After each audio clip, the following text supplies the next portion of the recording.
Economia Direta. Os assuntos econômicos em discussão na Câmara. O 11º episódio da série especial com a consultoria do Orçamento da Câmara fala hoje sobre compensação de custos fiscais. E aqui comigo nos estúdios da Rádio e da TV estão os consultores Caio Rocha e Jordano Ronconi. Olá, tudo bem com vocês? Bom dia, Mauro. Bom dia, tudo bem, graças a Deus. Prazer estar aqui. Prazer é nosso. Vamos começar com o Jordano pelo comecinho, né? O que é, afinal, a compensação de custos fiscais? E se puder, dê exemplos, por favor. Mauro, eu só queria comentar rapidamente da importância desse tema que tem para a consultoria de orçamento. É um assunto que é o dia a dia. Nos últimos episódios até a gente trouxe vários consultores das áreas específicas, dos núcleos que tratam das diferentes políticas públicas dentro do orçamento, e eles atuam no dia a dia, principalmente para essa questão da compensação de custos fiscais. E por isso que eu até chamei o Caio aqui, ele está como coordenador dessa área, ele que faz a coordenação desses núcleos, para quando vem alguma proposição legislativa, cada núcleo verifica essa questão da compensação dos custos que estão presentes nas leis, nas propostas de leis, e emite ali um apoio aos parlamentares, né? Dá uma visão técnica, né, específica para aquele assunto. Justamente. Então, eu trago isso daqui como uma grande importância para a consultoria de orçamento, porque é justamente o dia a dia da consultoria, é onde realmente o pessoal faz um apoio direto aos parlamentares e trata de todos aqueles temas que a gente já passou nesses últimos episódios, né? Então, Caio, se tu quiser comentar agora um pouco sobre o que seria essa ideia da compensação de custos fiscais, porque isso é importante, seria Vamos lá.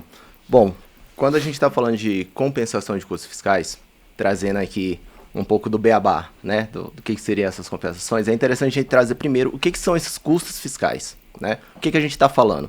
Bom, se a gente for trazer o contexto da economia, a gente tem algumas políticas que são aplicadas pelo Estado em prol da sociedade e do setor econômico, enfim, buscando o crescimento e o desenvolvimento socioeconômico do país.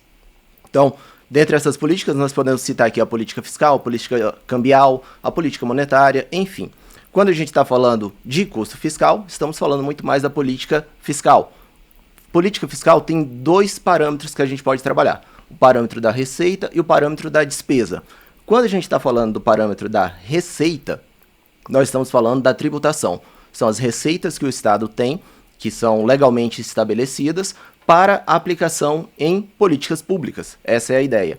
Então, do outro lado, nós teremos as despesas. Despesas são gastos diretos realizados pelo Estado em prol da sociedade. Estamos falando, por exemplo, gasto com pessoal, que é a máquina pública funcionando. Estamos falando sobre seguridade social, aí a gente aborda saúde, assistência social, a própria seguridade e previdência, né?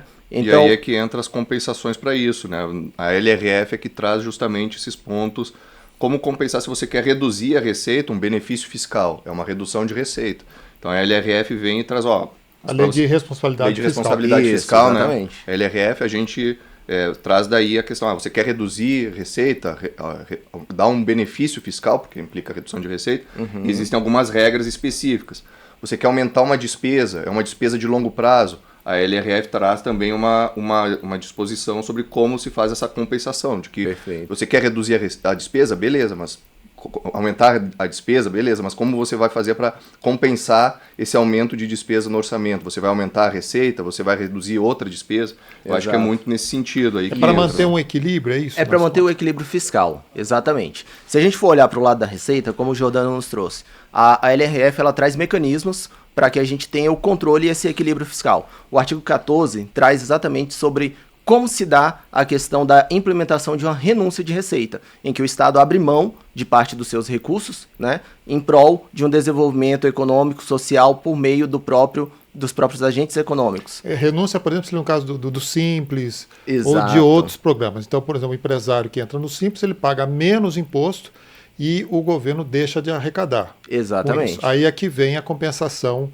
fiscal desse dinheiro que não vai entrar. Isso, exatamente. Tá. O que a LRF nos diz? que todo ato que cria uma renúncia fiscal, ele precisa apresentar alguns requisitos para que esse ato possa ser válido e possa efetivamente manter o equilíbrio das contas. Então, o primeiro, estimativa de impacto. 1 ano mais os 2 anos seguintes. Então, o ano de implementação daquela isenção, por exemplo, mais os 2 anos seguintes precisam ser estimados para que a gente possa considerar o quanto do orçamento o Estado está abrindo mão. O outro ponto, que aí entra na questão da compensação, é a medida de compensação que deve ser apresentada. Veja, se eu estou abrindo mão de receita, o que a LRF nos diz? Que você crie ou aumente uma outra receita, né? Tendo em vista que a gente tem um parâmetro que a gente está fortemente impactado pelas despesas, principalmente obrigatórias, né? O abrir mão da receita pode causar um impacto na execução de políticas públicas diretas por parte da despesa. Então, a LRF vem nos dizer, aumente uma outra receita. Isso é obrigatório, né? Obrigatório. Para cada despesa que você cria, você tem que criar uma receita, dizer de onde vem a receita, que é uma coisa que antes da lei da responsabilidade fiscal não existia. Sim. Você criava despesa sem ter uma fonte para pagar aquilo. O que acaba até tendo uma relevância tão significativa dessa questão que o Caio está comentando, do impacto orçamentário e financeiro, que se aplica tanto para a receita quanto para a despesa. Se você vai criar uma despesa, você tem que ter um impacto orçamentário e financeiro. E essa relevância é tão significativa que está presente até na Constituição. No artigo 113 das disposições transitórias, está explícito isso de que é necessário ter o impacto financeiro para todo aumento de receita, de despesa previsto num projeto de lei. Isso acaba tendo uma relevância tão grande que já vem acontecendo decisões judiciais, jurisprudenciais, declarando a inconstitucionalidade de determinadas leis estaduais, principalmente, porque elas não apresentaram na sua tramitação esse impacto orçamentário financeiro. Justo. E como era um requisito constitucional, né, você estava ferindo o processo legislativo. O processo legislativo orçamentário, com certeza. É isso. O Jordano trouxe bem, a gente está abordando aqui a renúncia de receitas, né? Só que a LRF ela vem nos trazer também, no artigo 17, a questão da criação de despesa obrigatória, né? A gente tem um estudo lá na consultoria, feita pelos nossos colegas Deison Almeida e Paulo Bijos, que mostra que no ano de 2025, 90% das despesas são despesas obrigatórias. Se a gente for considerar ainda, além dessas despesas naturalmente obrigatórias... Com um pagamento de servidores... Exatamente, pagamento de servidores, benefícios sociais, seguridade social, a previdência... Não tem como escapar, não é dinheiro para investimento. Justamente. O governo, aquele dinheiro já está carimbado, né? Justamente isso, né? Então, assim, num espaço que a gente está muito comprimido no que diz respeito ao espaço para despesas discricionárias, ou seja, para implementação de políticas públicas que são do interesse do governo, né? A LRF vem nos trazer no artigo 17, que precisa apresentar também a estimativa, como o Jordano nos trouxe aqui, que também foi alçado, né, ao nível constitucional. Isso anteriormente era previsto na LRF somente, e devido à sua importância e o impacto que tem para a sociedade, foi alçado ao nível constitucional através do artigo 113 do ADCT, e a compensação. E um ponto que é interessante aqui a gente separar, na renúncia, a LRF ela nos diz que deve ser apresentado um outro aumento de receita. Na despesa, ela tem um caráter a mais. Ela pode ser apresentado o aumento permanente de receita ou a redução permanente de despesa. Veja que quando a gente está falando da renúncia de receita, a gente tem um mecanismo, que é aumentar uma outra receita.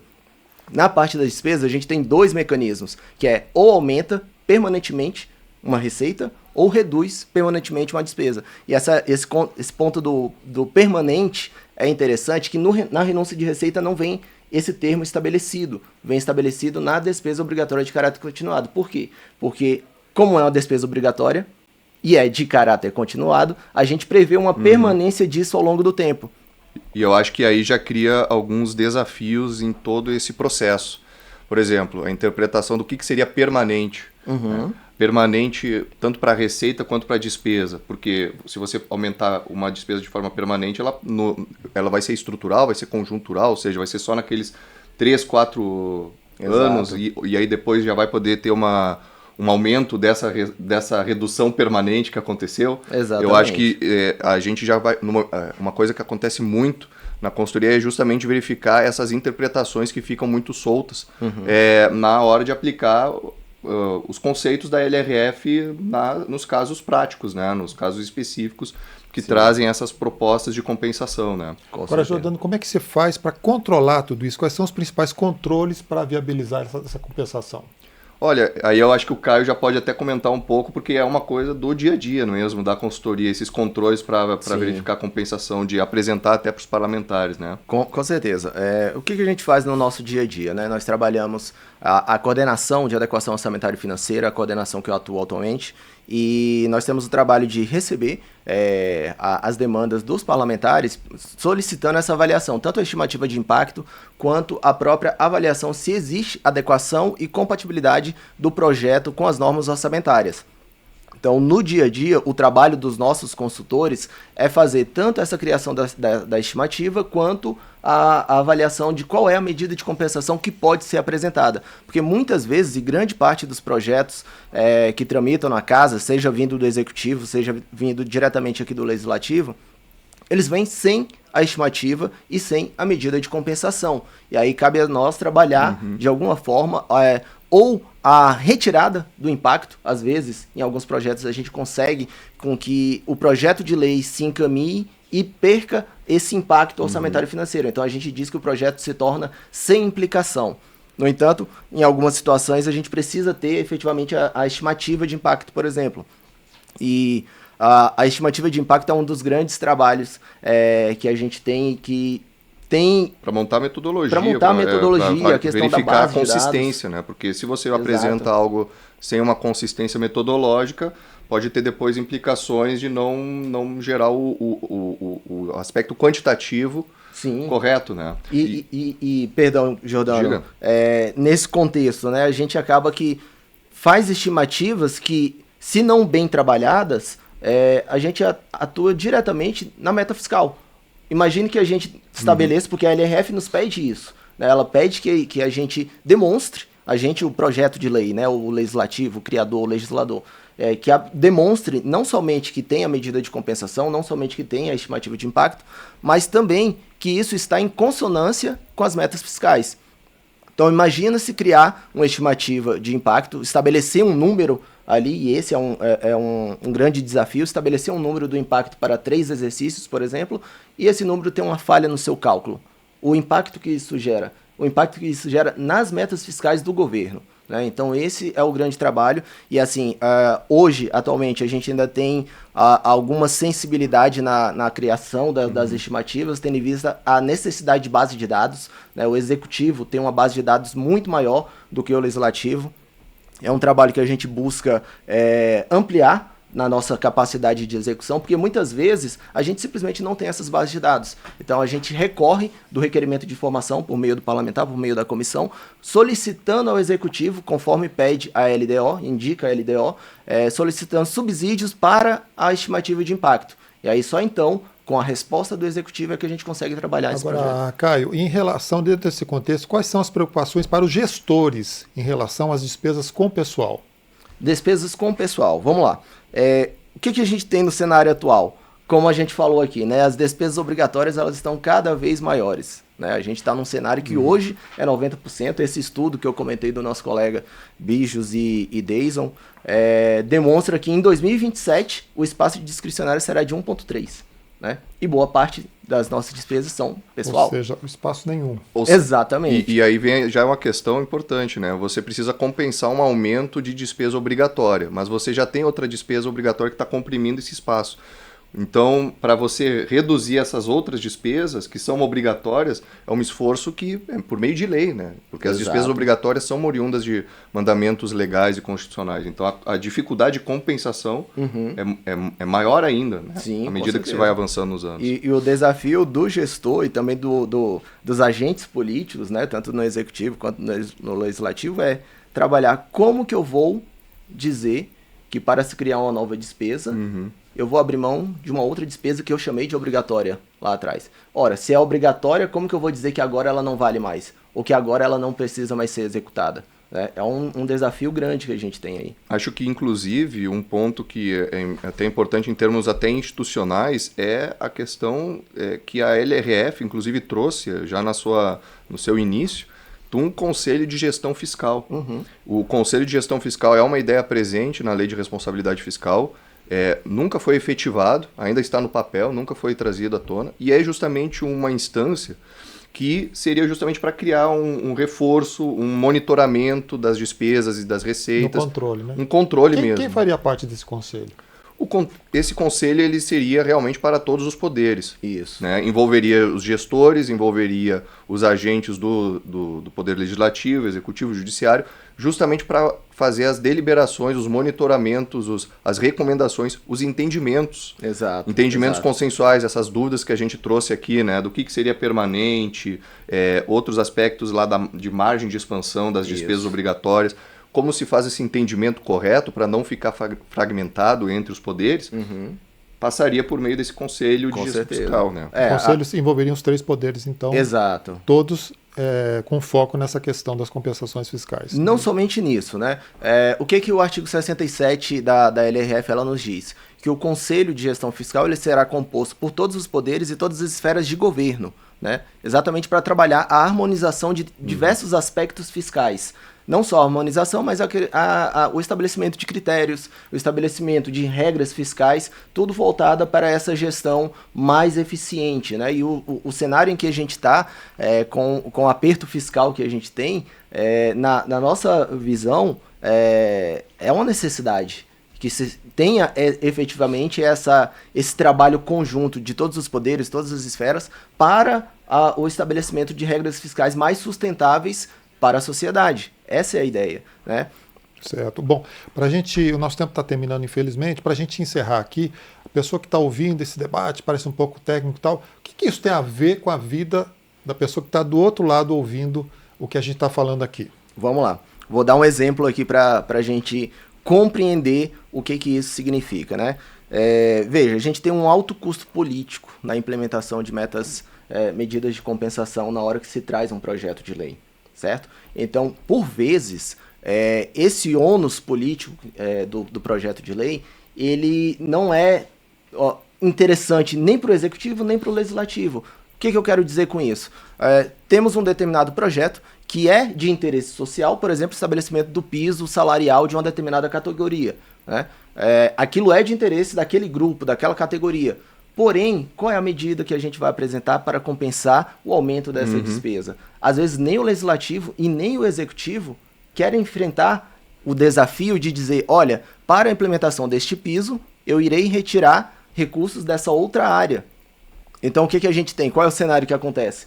É a implementação de um projeto de lei, o sancionamento de um projeto de lei em que as medidas fiscais não foram efetivamente trabalhadas, nem na parte da estimativa, nem na parte da compensação. Né? E aí, o exemplo que eu trago aqui também desse debate, desse enfrentamento quanto a esse ônus de implementar uma despesa mediante a renúncia de uma outra despesa ou a criação de uma outra receita, é o que a gente teve recente com o estabelecimento do aumento do IOF, né? E o imposto de renda, na faixa até os R$5.000 ali. O imposto de renda realmente clarifica, né? Porque é uma compensação clara, que você teve uma isenção é uma renúncia de receita para um segmento da população, e aí você precisa compensar. Como vai ter uma perda de arrecadação, precisa compensar. E aí você compensa para outro segmento da população. Isso, em termos fiscais, é uma compensação dos custos aqui, né? Exato. Então... Esse foi o intuito inicial do Executivo. O imbróglio que a gente teve nessa questão, quanto ao IOF, é o questionamento. O Executivo ele poderia utilizar o aumento do IOF com o objetivo de aumentar as suas receitas, sendo que, em regra, o IOF deveria ser um tributo extra-fiscal. Exatamente. Ou seja, fora, inclusive, até das regras previstas na LRF. Né? Justamente, exatamente. O Executivo ele pode decretar, né? Tanto é que foi o que ele fez, um decreto autônomo estabelecendo um aumento da alíquota do IOF. Será que ele pode efetivamente fazer isso? Esse foi o embate político. Por outro lado, o Executivo também questiona se o Legislativo pode derrubar. Justamente. Uma confusão total, né? Confusão total, exatamente. Então, assim, quer dizer, essa questão é uma questão que atinge diretamente as pessoas, né? Sim. Porque dela depende, a compensação fiscal dela depende se vai aprovar em que temos esse projeto do imposto de renda, não é isso? Justamente. Exato. Esses são os embates políticos, né? Porque, de um lado, existem pessoas que estão sendo impactadas pelo aumento do IOF, Do outro lado, existem pessoas que têm um interesse legítimo, né, na sociedade de ter uma redução na sua carga tributária, no imposto de renda, principalmente das classes mais baixas. Então, esse é o contexto que a gente enfrenta. Muito bem, eu agradeço muito a participação do Caio Rocha, do Jordano Roncone. A gente vai fazer uma pausa a partir de semana que vem, vai ter o recesso, né? Mas Perfeito. depois, em agosto, vocês estarão de volta aqui, né, com essas aulas, né, sobre o orçamento, que é uma coisa tão importante, de fato é o mais importante que tem aqui no parlamento, é o orçamento, né? Definir como é que ele vai ser usado e tudo mais. Eu agradeço a participação e até agosto, então. Até agosto.